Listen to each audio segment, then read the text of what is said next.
అందరికీ నమస్కారం. సాధారణంగా ఉప్మా అంటే ఇష్టం లేని వాళ్ళు కూడా హోటల్స్లో దొరికే ఖారాబాత్ని చాలా ఇష్టంగా తింటూ ఉంటారు. హోటల్స్లో దొరికే దానికంటే కూడా ఎంతో రుచిగా, హైజీనిక్గా, నోట్లో వేసుకుంటే కరిగిపోయేంత సాఫ్ట్గా ఉండే ఈ ఖారాబాత్ని ఇంట్లోనే ఎలా చేసుకోవాలో చూసేద్దాం.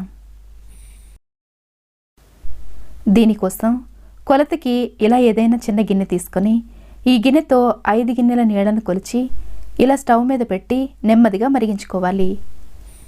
ఈ ఖారాబాత్ చేయడం కోసం ఇక్కడ నేను ఇండస్ వ్యాలీ ఐరన్ కడాయిని వాడుతున్నాను. ఇది రీసెంట్గానే తీసుకున్నాను అనమాట.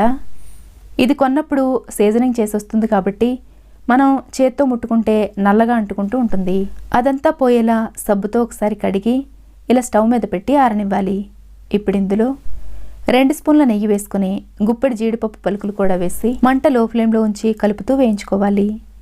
ఇవి ఇలా చక్కగా వేగిన తర్వాత వీటిని ఒక ప్లేట్లో తీసి పక్కన పెట్టుకోవాలి. ఇప్పుడు మనం కొలత కోసం పెట్టుకున్న గిన్నెతో ఒక గిన్నెడు బొంబాయి రవ్వ తీసుకుని ఈ నేతిలో వేసి మంట లో ఫ్లేమ్లో ఉంచి కమ్మటి వాసన వచ్చే వరకు కలుపుతూ వేయించుకోవాలి.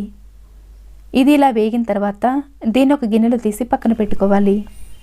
బొంబాయి రవ్వతో చేసే ఏ వంటలకైనా నూనె కాస్త ఎక్కువే పడుతుంది కాబట్టి ఇక్కడ 1/2 కప్పు నూనె వేసుకొని నూనె కాగిన తర్వాత 1 స్పూను ఆవాలు, 2 స్పూన్ల పచ్చిశనగపప్పు, 2 స్పూన్ల మినప్పప్పు, 1/2 స్పూను జీలకర్ర వేసుకొని 1 నిమిషం పాటు ఇవి చక్కగా వేగిన తర్వాత ఇందులో గుప్పెడి కరివేపాకు కూడా వేసుకోవాలి. కరివేపాకు కూడా చక్కగా వేగిన తర్వాత 1 క్యారెట్ని సన్నగా తరిగిన ముక్కలు, 1 ఉల్లిపాయని సన్నగా కట్ చేసిన ముక్కలు, 1 అంగుళం అల్లం ముక్కని చాలా సన్నగా తరిగిన ముక్కలు, తినే కారానికి తగ్గట్టు 2-3 పచ్చిమిర్చీలను సన్నగా కట్ చేసిన ముక్కలు వేసి వీటిని 2-3 నిమిషాల పాటు కలుపుతూ వేయించుకోవాలి.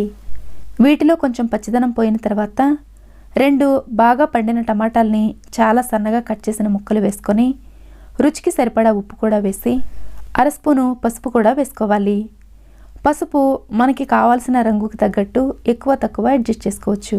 ఇప్పుడు ఈ టమాటాలు మెత్తగా మగ్గే వరకు మూత పెట్టి మంట లో ఫ్లేమ్లో ఉంచి నెమ్మదిగా ఉడకనివ్వాలి. ఇవి ఇలా కొంచెం మెత్తగా మగ్గిన తర్వాత ఇందులో మనం వేడి చేసుకున్న నీళ్ళన్నీ వేసుకోవాలి. ఈ ఖారాబాత్ చల్లారిపోయినా కానీ సాఫ్ట్గా ఉండేలా ఇలా 1 గిన్నెడు రవ్వకి 5 గిన్నెల నీళ్లు పోసుకున్నట్లయితే ఇది చాలా సాఫ్ట్గా ఎంతో రుచిగా ఉంటుంది.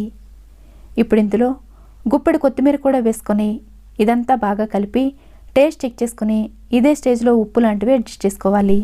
ఇప్పుడు ఇలా నీళ్లు మరగడం స్టార్ట్ అయిన తర్వాత మనం వేయించి పెట్టుకున్న రవ్వ వేసి ఇది ఉండలు కట్టేయకుండా కంటిన్యూస్గా కలుపుతూ ఉండాలి.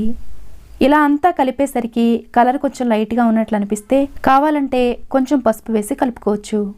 5-6 నిమిషాల పాటు ఉడికిన తర్వాత దీని మీద మూత పెట్టి మంట లో ఫ్లేమ్లోకి టర్న్ చేసి నెమ్మదిగా ఉడకనివ్వాలి. ఇది ఉడకడానికి మరీ ఎక్కువ టైం ఏమీ పట్టదు కాబట్టి 5-6 నిమిషాల పాటు ఉడికేసరికి ఇది ఇలా కొంచెం దగ్గర పడుతూ ఉంటుంది. ఈ స్టేజ్లో మనం వేయించి పెట్టుకున్న జీడిపప్పు పలుకులు వేసి ఇది ఈ మాత్రం కన్సిస్టెన్సీలో ఉండగానే స్టవ్ ఆఫ్ చేసుకోవాలి. ఇది చల్లారిన తర్వాత మరికొంచెం గట్టిగా అవుతుంది కాబట్టి ఇలా ఉన్నప్పుడే స్టవ్ ఆఫ్ చేసుకున్నట్లయితే సాఫ్ట్గా ఉంటుంది. కొందరికి పక్కన చట్నీ ఉంటే ఇష్టపడతారు కానీ అసలు దీనికి ఎలాంటి చట్నీ అవసరం లేకుండా ఇలాగే సర్వ్ చేసుకున్నా కానీ చాలా చాలా రుచిగా ఉంటుంది. ఎక్స్ట్రా టేస్ట్ కోసం కొన్ని వేయించిన జీడిపప్పు పలుకులు, కొత్తిమీర, కొంచెం పచ్చి కొబ్బరి తురుము వేసుకొని సర్వ్ చేసుకుంటే ఎంతో రుచిగా ఉండే ఖారాబాత్ని ఇంటిల్లపాది ఎంజాయ్ చేయొచ్చు. చాలా సింపుల్గా చేసుకునే ఈ ఈజీ అండ్ టేస్టీ రెసిపీ మీకు నచ్చినట్లయితే లైక్ చేయడం మర్చిపోకండి. Thanks for watching.